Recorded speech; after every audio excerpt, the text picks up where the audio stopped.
Hi everyone, before we go into the podcast, I just wanted to say thank you so much for listening to this podcast. I'm super grateful for your continued loyalty and support. If you could do me a quick favour, if you could give me a review on Apple Podcasts, it really helps the algorithm and it will help this podcast go up the lists. If there are any subjects or topics that you want me to cover, then please do reach out to me on DM on LinkedIn and I will do my best to find the best guest for that subject or topic. This is the Absolute Business Mindset podcast, created and hosted by Mark Hayward. This podcast will interview entrepreneurs, business owners, and careerists. We will delve into their journey to success, key life milestones, and go deep into their area of expertise. Get ready to learn from other successes and failures. Today, we've got David Stellato, who's the Chief Growth Officer at DFO Global Performance Commerce. Hello, David. How are you? Doing well, Mark. How are you doing today? I'm doing all right. It's a nice sunny evening for me in London, which makes a change. So I'm going to do this interview and then try and enjoy the rest of my evening. Sounds nice. Right, let's go straight into it. So your education. So you did a degree in e-commerce at DePaul University. Why did you do something as specific as e-commerce for your degree? Yeah, great question. So back in the day, I was one of those AOL dial-up who was just a brat trying to play video games and learn more. And my father had a retail store up and down the East Coast, and we had done everything from newspaper advertisements and stocking the shelves, anything to make extra money while I was there. And one day I said to him, "Why don't we start sending advertisements through email?" Now I wish I knew a little bit more then, because I'd probably be a little bit richer now. But long story short, I went from stocking the shelves and painting the parking lot lines to getting a custom setup printer and every piece of software I could to start building my own paper ads and doing email ads and websites for them. And so when it came about time for, college, I'm like, I'm not sure what I want to do. My father slapped me in the back of the head. He goes, "You're going for computers." And so I wanted to get away from where I was to experience a little bit more. And I'm in the New York City area. So I have an older sister who lived in Chicago at the time. And so DePaul had quite an extensive computer program. And the beautiful thing about it was their e-commerce degree was half computer programming and half business and marketing. Because I always savvied myself as interested in the technology side, but always had more of a gift of gab. So to learn a bit more of the technology piece, but also understanding and be able to market it was really important to me. And so what was the business that your father had? It was kind of like a discount clothing retail store. He was one of the higher ups, ran the warehouses and management. And it was just, it was a lot of discount secondhand clothing, but everything from domestics to physical goods. But it taught a little bit and a lot about the retail side of things and just dealing with individuals and marketing mass wise. And so you decided to go tech, and you said it's interesting that you said that you had the gift of the gab. You were able to talk as well as do the techie stuff as well. Do you think that's given you a huge uplift in your career by being able to communicate effectively as well as be able to do some of the more techie side? Oh, absolutely. My first job out of university was working at a web design company. I had interned there actually first, even before, and we were debating whether I would go into a programming role or go in project management or sales. And I ultimately landed on sales, much to the dismay of the lead partner there at the time, who was head of the programming team. But I found out that while I was an adequate programmer, I wasn't an excellent one, but I did learn how to communicate properly and understand the logics and the boundaries of what you can do with certain things of coding, and then also how to think outside the box, and being able to speak and have the respect of the technology team, and while also being on the sales and project management side was quite a benefit. So when going into new business meetings and you're talking to a chief marketing officer or also the chief technology officer, being able to speak both their languages has been invaluable. Yeah, 100% agree. 100% agree. So you said you went into sales. So I know your first role, or what I could find, your first role was as an account executive at Imaginary Landscape. Imaginary Landscape, yep. Imaginary Landscape, sorry. So was that a sales position? Yes. So it was primary sales, some project management. And in that role, I was responsible for bringing on new types of clients. We also had built out, and this was I don't want to say pre WordPress, but this was before content management systems were so readily available and easily to accessible. So the company itself had built out a massive open source content management system called Landscaper. And so I was responsible for help selling that to the masses, large hospital healthcare systems, as well as other industrial companies. And then we also had developed a small business suite of tools commercialized around, restaurants or small legal offices or doctors. And so I got to get my hands and test different industries and seeing what areas of focus they would need. So for example, a restaurant might need an events calendar or an app to update the food specials and menus and a photo gallery. So that was web-based. That was web-based. That was websites that you were working with, and Correct. You were selling products and services to clients and for their websites. Correct. So it was SaaS sales, so monthly subscription, content management, back-end development services, as well as design and front-end services. It's a question that I actually had further down, but I'm going to jump to it straight away, which is a little bit irregular for me. But as you said, you were working on websites. Where we are currently in 2021, what's more important for businesses? And I say business very generically, but what's more important, website or social media presence? Well, that's a great question. I would actually say, they're both invaluable. Social media presence is obviously, people go to social and they'll look for things on social and they want to be able to communicate and engage and get information back. And there's a certain validity there. So I think you're going to be found that avenue. But depending on the demo of who you're working with, someone older versus someone younger, they want to see that there's a home base, right? They want to see that .com, that this is a real established business. There's a physical address, right? Especially with an older demo. I think a younger demo, they're happy doing business through instant messenger chat or TikTok if they can, right? There's the clubhouses of the world where everybody is speaking freely and having business conversations, group settings, and then they're DMing on Instagram to actually catch up on details. But I would say, especially I dabbled with SEO for quite some time. Having as many web properties is always going to be beneficial to you because the wider net you cast, the more you're going to catch. Because I was thinking about this a little while ago, and I was thinking that social media is more about getting eyeballs and getting visibility, and where a website is, there's a little bit more intent on a website because you need to search to find somebody on Google for a website, where a lot of the ads and things that happen on social media is very much is designed because there's an algorithm that builds it, but essentially there's less intent with social media views. Right. Well, I think you nailed it with intent, right? So it's the intent of the user and what their end goal is, right? So on social, people may be looking for things they like and finding and be active and participating in some kind of conversation. And you may come up, or someone from your organization may be engaging in that conversation, and that's how they're introduced to this. With websites in general, it's important, obviously, for search engines where people, again, what is their intent? Where are they at in their either looking for information cycle or buying cycle? Because depending on the type of business or service, your website has different goals. I have a father-in-law who is a chiropractor. His website's very minimal. It has background on him, his partners, and the ability to set up an appointment, contact directly if you need it. But it's important for them to have that presence. But I can guarantee you 9 out of 10, most people, if they're going to his website, they're just either looking up for a new doctor in the area or they're trying to find the driving directions to his office. Where somebody who's selling a physical good, now it's a very different intent. They're trying to get as much products up there, get them indexed into the search engines and drive customers through acquisition, and they're more focused on usability and such. So it's interesting depending on the different types of businesses and how they're going to participate in what their web presence build out is, as well as what types of social media they're going to engage in. How has e-commerce changed since the advent of Amazon and Shopify and people like that?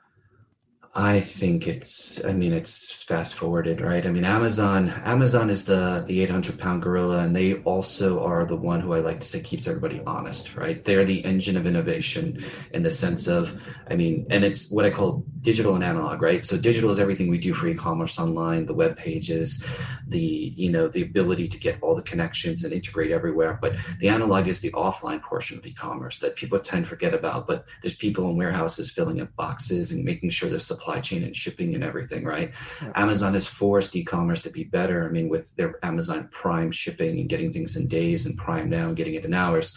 So that's forced e-com to be much better. I mean, and if anything, it's hindered those folks who are playing in the drop shipping e-commerce space, right? People are not happy if they order something and they're getting it in 4 to 8 weeks. They want it now. There's that instant gratification. I think other things like having the people who bought this also were interested in buying this and this. It's now also giving that guidance to other e-commerce that, hey, I should be bundling things, or I should be doing one-click upsells for other sister products. So I think overall Amazon has been good, but it's weeded out a lot of the little guys who are just kind of dabbling versus really being expert in it. Do you think Amazon will still be innovating going forwards, or have they become too big to be able to successfully innovate? We'll be back after a quick break. Hi, I'm Alex, the host of X Health Show. Meet the future of healthcare. Think X-Men, that's X Health. Actual superheroes behind programming living cells to cure cancer once and for all. Tech that detects preterm delivery in seconds, brain-computer interface, or apps that employ AI to match you, your disease, with the best treatment. X Health Show brings to you visionaries who push the boundaries of healthcare from Switzerland, the heart of Europe and the most innovative country in the world. Let me introduce you to their startups. Head to X Health Show, meet the future of healthcare. Happy to greet you there. I don't think it's a good question. I think it's all dependent on focus, right? I mean, and then where they're going to put their time and energy into. I mean, they obviously have their web services, which is completely separate from the general e-com, right? I mean, and Mr. Bezos himself also has all these other big endeavors from outer space too, so it's all about focus. But I think if they start looking into things like artificial intelligence, which I'm sure they already are knowing them, and other ways that can help automate the buying experience, and they're going to just continue to set more trends. But again, there's a sides of it where you look at governments and regulatory concerns on monopolies and such. So the other question is anyone going to step in and prevent them from innovating further? Yeah, that's a good point. Okay, so you moved on from your sales role into, is it Matomi Media Group? Yes, Matomi. So there was originally a company called MediaWiz that was acquired by Matomi. And there I went from building websites at Imaginary Landscape to running a business, the head of the sales team, called TextLink Ads. And what TextLink Ads pure goal was to help people improve their organic rankings in the search engines such as Google and Bing. So we would work with partners on a media plan to help boost their rankings through partner link acquisitions. At the time, Google was very heavily on, the way that they helped boost your rankings was not only the content on your website, but also the inbound signals. Now that the algorithm has changed quite a bit, obviously, but it still relies on third-party votes or references. And, I don't want to bore you with the details, but a link was not just a link from one's website. If it was from a highly domain authority site, it would give much more value and it would look like as a much heavier vote to help boost you in the rankings. So our goal was to help businesses, services, non-for-profits rank for the desired key terms and drive the proper users to acquire their services. Okay, so keywords is so important on Google and websites for SEO and things like that. Absolutely, relevant content and keywords. Has that just been standard? The role of keywords, is that just been standard across websites and various things, or has that evolved as well? I think it's definitely evolved. I mean, it's not just about they have what they would call head terms and longer tail phrases. I mean, you can, based on what the user's typing into the search and what their intent is, right? Like if I'm typing in white running shoes, or if I'm typing in size 10.5 New Balance white shoes, right? So is it a buying term or is it a research term? I think also it really depends on where the term itself is referenced in content. The engines have gotten smarter, the algorithms have gotten smarter. Some people would try and game the search engines back in the day by doing something called keyword stuffing, where they would basically try and repeat the keyword or other relevant keywords in the metadata behind, what the people aren't really looking at, source code, to try and game the algorithms just to rank for everything under the sun to sell more product or rank for certain terms that have higher volumes. It doesn't really work like that anymore. So the engines are smart enough to know that if website A, is about pizzas and website B is about running shoes, maybe there's some relationship, but we're not going to give them a ton of authority because it doesn't connect the dots. Whereas, website A is about pizza and website B is about the best pizza in New York City. It's like, oh, okay, maybe we should help give these guys a boost if somebody's tripping in, where is the best pizza in New York City? Awesome. And so you went up in the 6 years there, ended up being VP at Client Strategy as well as Director of Client Strategy. What is client strategy? Great question. So in my definition of it, it is a bit of project management, it's a bit of sales, and it's a bit of guidance and consulting to the clients. So you're working with a lot of clients themselves that need full service, not just one bit of something, not just a focus on, hey, I'm going to help you increase your keywords and help you rank higher in Google, but we need to look at something as an all-encompassing solution. So it was more about looking at the client as a whole and saying, okay, you're working with us in our search division, but we also have a lead generation business. Do you need leads? Or we have another business that can help you with social media engagement. Do you need assistance with that? So it was more about an overall media strategy and plan for these clients and helping guide them and build them up and drive higher revenues for them. Awesome. So then you moved to DFO Global Performance Commerce to be Chief Growth Officer.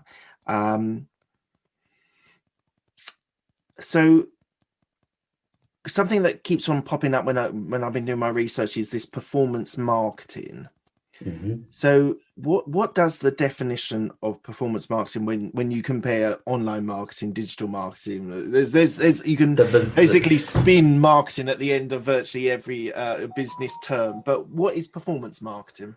Sure. So great question. So in a nutshell, when you're comparing it to what people would call traditional marketing or advertising, most media agencies or agencies of record, they'll charge a client a media budget. So the media spend that's going to be spent on all these advertising methodologies and platforms. And then they'll usually charge a fixed rate agency fee. So a good example would be someone says, to work with XYZ agency, you need to spend $100,000 a month on media, and then you need to pay them a 10% or 15% media fee of that. And that's how the agency's making their money. Whether that agency drives sales for the customer or not, or drives lift or brand awareness, they're getting that fee. Performance marketing is quite the different. It's literally based on a cost per acquisition model. So we will take the risk of the media buys on ourselves. We will agree upon a flat rate fee with our partners ahead of time. And then if I spend $10,000, $20,000, $50,000, but I drive zero sales for my customer, they're not on the hook for anything. But let's say I'm driving thousands of sales for them, then whatever that flat rate fee we've agreed on, they're going to pay me that for every sale. So it's a very measurable and a very accountable form of marketing. It doesn't work for everything. It's geared towards specific types of things you're trying to acquire. So in e-commerce goods, it's usually lightweight goods that are easy to ship. They sell well in multiple quantities. They're everyday use items. They save time, they save money, they promote health or wellness. For lead generation, which is another form of performance marketing, it's, if somebody's they're a mortgage company and they're looking for people who want to refinance, they'll pay a fixed rate fee or a cost per lead to have the opportunity to find that and get that person's contact information delivered to them. And then once it gets delivered to the mortgage company, it's their job to close it. But they'll pay that because they know there are these people out there. And basically what these performance firms will do is they'll take on the risk and they arbitrage. So if I can get a new lead at a cost per click of 10 cents, but then that mortgage company is willing to pay me $1 per lead, then I'm making money, right? So essentially you bundling together different things. So if a company says to you that I want you to generate leads for me, you then would negotiate what a price per lead, or is that how you would do it? Correct. So, and again, it would really have to be something relevant and it would have to make sense for the model. Like if someone said, hey, I'm willing to pay you $1,000 per lead, but I want you to send me only people who live in Belleville, New Jersey that are 50 years old plus, and they have an interest in Hot Wheels toy collectibles. Now that's super niche. And while the CPL of that may be a higher fee than what would be a CPL? normal, What does the CPL? CPL, cost per lead. Okay, right. So that might sound like a very lucrative number because if I can generate thousands of those types of leads a day, but because that targeting is so niche, it would be nearly impossible to do that, right? So you have to weigh what the opportunity is and if it really makes sense for the model. So, for example, something we do a cost per lead for, like I was saying, the refinance leads is a very good one. Online universities who are looking for new students. That's something that where there's a good opportunity because again, you can broadcast that to the masses because people don't have to physically go to that school. They can do it from anywhere with a dial-up connection or more modern internet and a laptop, but they can access it and do that work. Whereas if it was a physical school saying, hey, we want attendees to join this university in South Carolina, well, now I have a very limited pool. So I can only market to people who are probably in state or people who show interest in the state of South Carolina. So it may not be worth it. You have to evaluate what the type of targeting you can do for what the actual potential audience would be that would acquire or be a lead for those services. And what methods do you use for your marketing to generate those sorts of leads? Say take the university as an example. Sure. So do you use social media? Do you use websites? How do you sort of build that? Great question. So all forms of digital that makes sense, and it's evaluated on a case-by-case basis, depending what the opportunity is. So with the online universities, email is a very great avenue, social media, Facebook, Instagram, etc. Using obviously all the levers we can to target around the potential person that we think would be a good fit to go and be a good qualified lead based on what that university is looking for.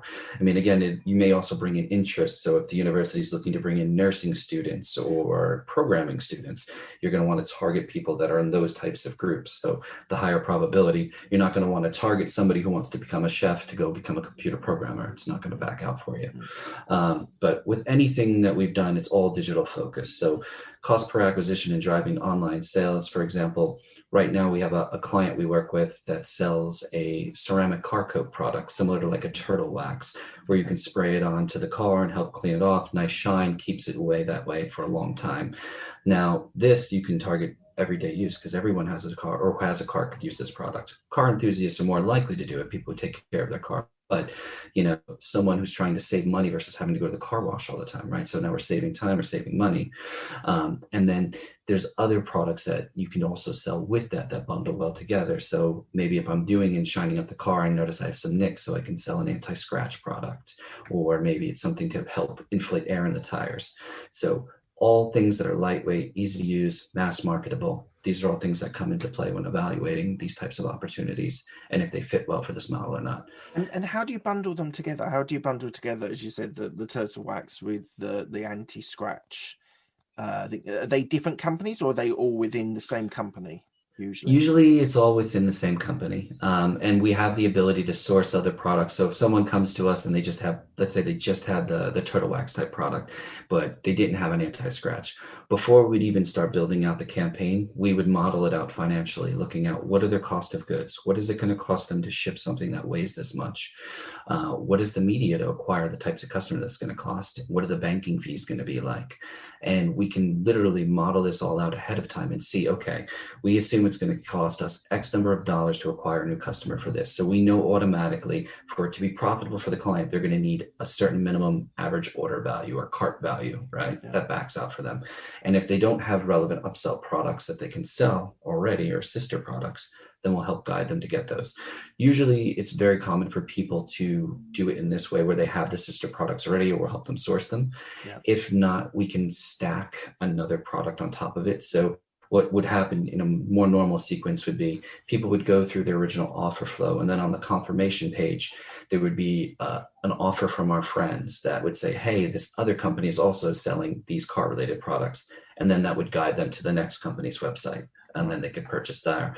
But what would happen is company B would end up paying an acquisition fee to company A. So that will offset some of their costs. Right. Does your company have a sales department as well? Does it do the sales piece? We do the sales piece, yes. So the one thing that's interesting about our company is we're not just a performance marketing agency, we're actually an e-tail company ourselves. So we have a variety of our own products and services. We have our own patented physical goods. We have our own call centers. We have our own warehouses around the world. Programmers, creative, videographers, copywriting, everything you would need to be a fully sustainable e-commerce business. And so when we work with third-party partners, we can work with people who already have these direct response performance marketing offers built out and just help them acquire new customers through our media avenues. Or if they literally come to us with a product idea like a Shark Tank, we can help build the entire ecosystem for them as a part of it. So for example, a friend of mine, an investor, was telling me a story about someone who produces blueberries from someone in South America, for example. I can't remember where. If this company came to you and said, we want to corner the blueberry market in, I don't know, in New York or in East Coast or something like that, you've got the warehouses to be able to store and then transfer the distribution center to supermarkets or stores and things. You could do that as well. Correct. I mean, blueberries is a bit of a unique one, obviously, because you need refrigeration and all that. But yeah, if someone has a physical good, absolutely, you're correct. So if someone came and said, hey, Dave, I invented this new amazing nail clipper. I want to sell this worldwide. I've already got manufacturing done. Can you help me do that? And that example actually happened. We had 3 surgeons from San Diego who created a new, better version of a 150-year-old device, a patented nail clipper. And they made it so people who have arthritis or not ease of use of their hands for mobility issues, they created a version they could use. And so we helped them with building out a full online marketing strategy, building out their web properties, gave them recommendations on fulfillment centers, call centers, and also got them set up on all of our social media buying platforms. So we were able to acquire new customers from them from Facebook, from Instagram, through email, through native sources like Outbrain, Taboola, Yahoo, Gemini. And even now we're testing TikTok and Pinterest for them. So we've been able to drive quite a bit of sales for them through that channel, as well as them catching the fall off traffic with their Amazon account. So. Okay, fantastic. So one of the things I was looking at was that you do app development as well. How does that fit into the marketing strategy for a client? Great question. So that's more of a sister service for the relevant products where it makes sense to. So, for example, not every product needs an app, right? I mean, but we have certain clients that maybe they have a car product that you plug it into the OBD2 port, which is basically the thing that tells the information from the computer in the car what's going on. Okay. And then you can have that connect to an app on your phone that says, hey, by the way, your windshield wiper fluid's low, or you need more air in your tires and things like that. So in a case like that, our app development team can work with a partner to help customize a custom app. Also localize it. So if their app is only selling into US markets, English speaking, but they want to go really heavily into Germany, we can help with them with building that out, getting all the proper localized and culturalized translations, and modify it that way. So the app development is definitely a strong team of ours, but it's more focused on the products we're developing with JV partners and our internal offerings versus third parties. We do have some third parties where we work with that, but we have the capabilities to do that if someone wants to do it.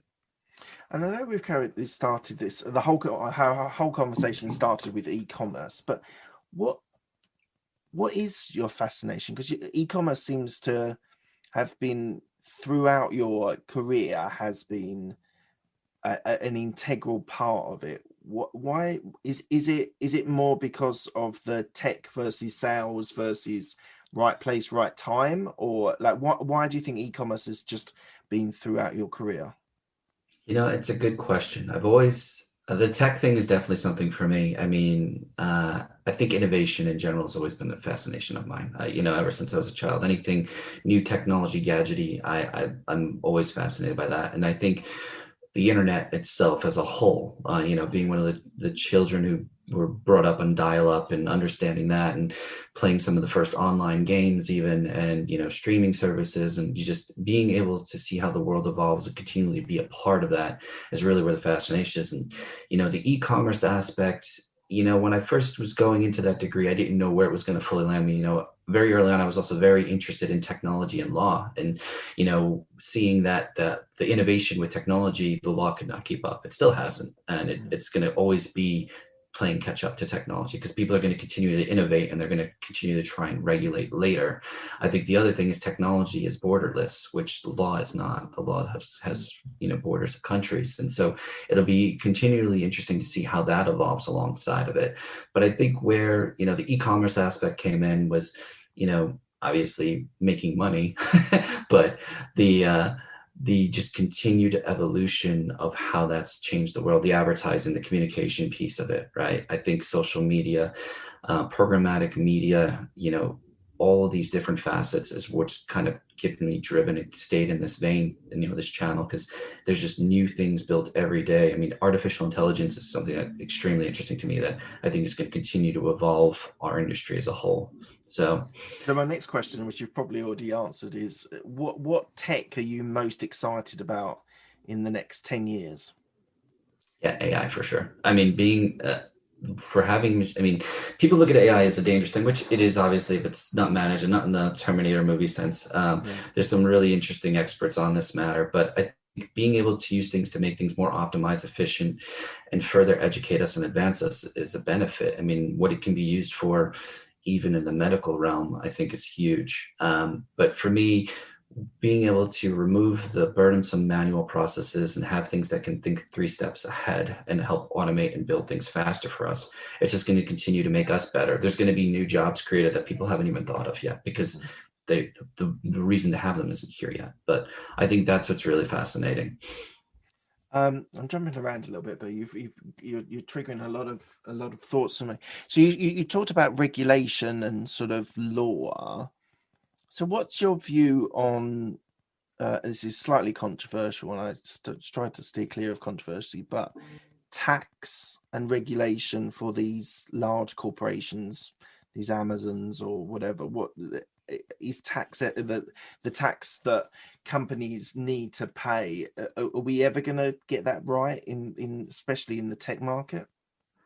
I think eventually they're going to. I mean, it's interesting, right? Like, so that's a great example of where law could not keep up with technology. I mean, for the longest time early in my career, nothing was taxable online, and then all of a sudden, these different. I think it was South Dakota versus Wayfair was one of the original legal cases, and but all these different things started coming up with local tax laws, and then you even have technology companies that have kind of come out of this. There's a company called Avalara that helps with online taxation and helping you decide what are the proper nexuses you should be paying taxes into. And another one now I've heard of recently is called TaxJar. And so it's an interesting thing. I mean, and then I still think there's a long way to go. And then especially when you go cross-border, forget it, right? Like, how do you keep companies responsible if they have for paying tax, if they're US based, but they're selling into Asia? Or, if you're trying to get product and properly educating yourself, if you've sold massively in the US, but now you want to start selling it to Europe. And so you start sending product on, all of a sudden now product's getting caught by customs because you didn't prepay that. So these are all different things that I think are going to continue to evolve. I don't think they're going to get them right anytime soon, because I don't think there's any one governing body that's focused on it as a whole, right? So I think you're going to see different companies and different countries kind of set the trends, and everybody follows suit slowly. But yeah, it's definitely something that's interesting. As being a global performance marketing company, we've definitely been learning and have learned a lot of the different rules and regs and how to manage and handle that. But it's definitely something people need to take focus and consideration on when they are taking their operation global. So I've been listening to an audio book about John D. Rockefeller and about the oil, and I thought it was interesting what you said earlier on was the monopoly, and that his businesses were split because they deemed that he had a monopoly on the oil and the filtration and the digging, etc. Do you think we'll get to the point where someone like Amazon or Facebook or Google get split up because of they have a monopoly on the tech arena? It's a great question. I mean, I think you're going to see, I don't know if it'll ever happen or not, but there's definitely people lobbying for it and the competitors. I mean, look at Apple per se, right? I mean, people are already trying to chop at them for having the hardware and the marketplaces for selling the apps. And even the battle between Facebook and Apple with iOS 14 updates and being able to target and ads. So I think those champions are going to come more from other titans trying to push into spaces versus individual governments. I mean, I'm not sure. I mean, it really depends on who gets behind it. I mean, I would think that someone's going to make a big play for companies like Amazon to be split, but I don't think it's going to be an easy overnight thing that'll happen. Yeah, and anything in law takes a long time to happen anyway. Right. So we've probably got a few more years of its current place. Jumping back again back to marketing. You've talked about acquisition costs, generating leads. It really seems that your business is focused on the metrics of marketing rather than necessarily maybe I'm doing a disservice, but the creative side of marketing, because there's definitely two sides to it. There's the creative side, and then there's the how to measure to be able to generate leads, etc. How does your company, is your company focused mainly on the metric side of marketing? So it's a great question. I'm happy you asked that, because when you look at performance, it's all about measurability and accountability, and being able to scale if it's working for all parties. And typically people, when they say creative, and I don't want to say fluffy marketing, but more brand awareness and uplifting messages and focus, is more the traditional agency of record, that agency budget or media budget plus agency model I was telling you. But creative is actually extremely important in performance marketing. And, throughout my career, and as I've learned more on performance, I've always the most important thing is the media, being able to properly buy the media and target the right people. And then as you see something going global, you're like, well, the merchant processing is really important, because if you're selling into, the UK, for example, but you're selling in USD instead of GBP, you're not going to get the same customers. But if you then also, you need to make sure you're doing currency conversions properly, or if you're selling into a market that has alternative methods as a standard, like the Netherlands has a payment method called Ideal. It's like, if you offer that, you're going to get a much higher conversion. So I'm like, okay, well, banking's most important. But what it really comes back to is the creatives and the marketing and the copy more than anything. If you don't have a strong call to action, if you don't have a strong headline that's properly phrased, you're never going to get those eyeballs. You're never going to get that engagement in the first place. So the rest of it doesn't matter. You need to be able to engage a customer. You need to have the right creative. Now, there's always obviously the things around, okay, what color will people click on more versus that, the right font versus that. Does it view properly on a mobile device, desktop as well?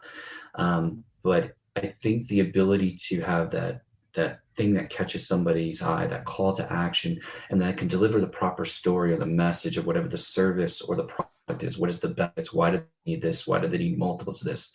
That's very strong in performance marketing. So it's just as valuable, I would say, as in that brand awareness and more fluffy, uplifting marketing. Because if you can't get the customer to engage, look at your Facebook feed. People are scrolling and getting pounded with different things, from friends updates to funny memes to other things constantly. So if they don't see something that's going to catch their attention in this new world of instant gratification, you're not going to be able to participate.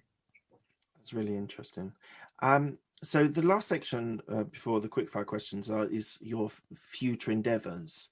So what's the plan for you, David, on going forward? So that's part one of the question, and part two is, what do you see the future for performance marketing or marketing more generally?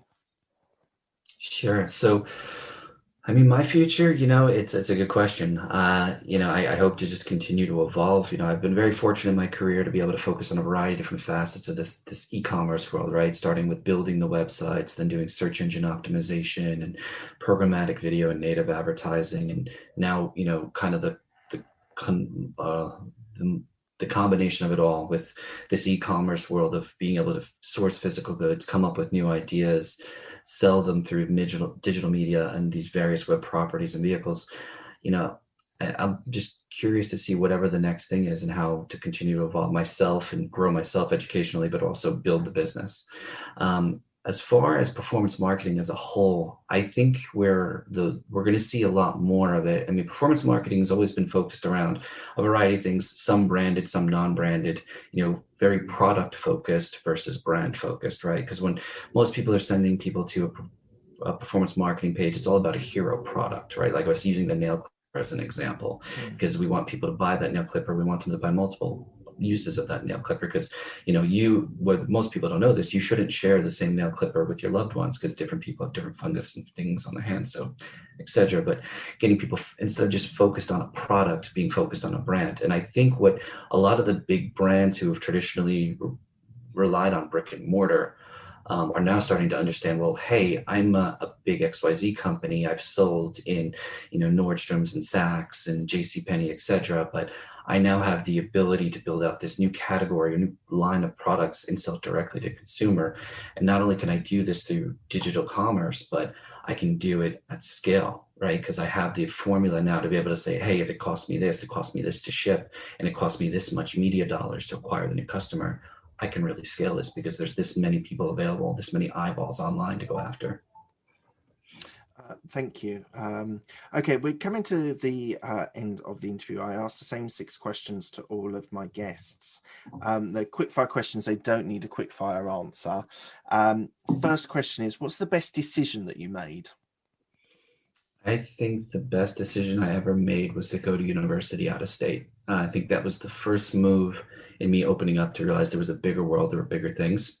From there, I've traveled the world for work, and I've always realized that the 4 corners you live in may be amazing, but being able to go and further experience new things, new people, new cultures, it's just going to continue to open up your mind to new ideas. And I think the more you can better educate yourself, not just on book smarts, but street smarts, the better person you'll be and better you'll feel. Where's the favorite place you've been to? Oh, wow. Visiting for travel, for fun, I would say New Zealand. Queenstown, New Zealand was one of the most beautiful places I've ever been. Fun and exciting, interesting and different that I never thought. Taiwan was really great. Okay, interesting. What's the best piece of advice you've been given? The best piece of advice I've been given is just keep going and relax, because you'll get there. Just keep working hard, but always remember you're really only competing with yourself. At the end of the day, that's really all that matters. If you have to look yourself in the mirror, and that's it. Absolutely. Who helped you most in your career? I've had a variety of different mentors throughout my career. My managers at my various companies, from Brian Maloney to Tom Lanzetta, even currently the management team, Bruce Cran, Jordan Robban. But, going back to the basics, my elementary school teacher, John Walker. I mean, there's anyone who was in a leadership capacity in my life, from coaches to teachers, managers, these are all good people. Do you currently have a coach? No, it's funny. I don't currently have a specific mentor. I mean, I loosely have my old mentors, like my old bosses, who I will call from time to time if I need advice, but I don't have one dedicated coach. Okay. Do you have any regrets? No. I think you just got to keep pushing forward and take risks. Even if you fall on your face, that's a lesson you learn. So, with performance marketing, you spend money on media, and people will say, well, you're burning money. And it's like, no, I'm not burning money. I'm paying for an education. So I learned how something works and how it doesn't work. So what are you most proud of? My 2 beautiful daughters and my amazing wife. What does legacy mean to you? Legacy to me means leaving behind something that you were able to leave something much better, in a better state than it was before you got there. And lastly, where can people find you? If people are looking for me, they can find me on social media. You can search David Stellato, LinkedIn, Facebook, Clubhouse, I'm usually on, or you could just email me at david.stellato@dfo.global. That's brilliant. You've mentioned Clubhouse a couple of times. So are you a convert? I'm an interesting one. I play from time to time. It's one of those things that's definitely addicting, where you try to do it when you're not working, but in our world, we're always working. And then if you're always working, you're always on Clubhouse, and you're not spending time with the wife and kids. So it's one of those things I like to pop in from time to time. I think when it first launched, I was probably a little bit too engaged, but I think it's a great arena if you're looking to have some conversations with like-minded folks on a certain topic. Excellent. Thank you, David. Thank you so much for your time. It's been an absolute pleasure. Thank you, Mark. I appreciate it. Cheers.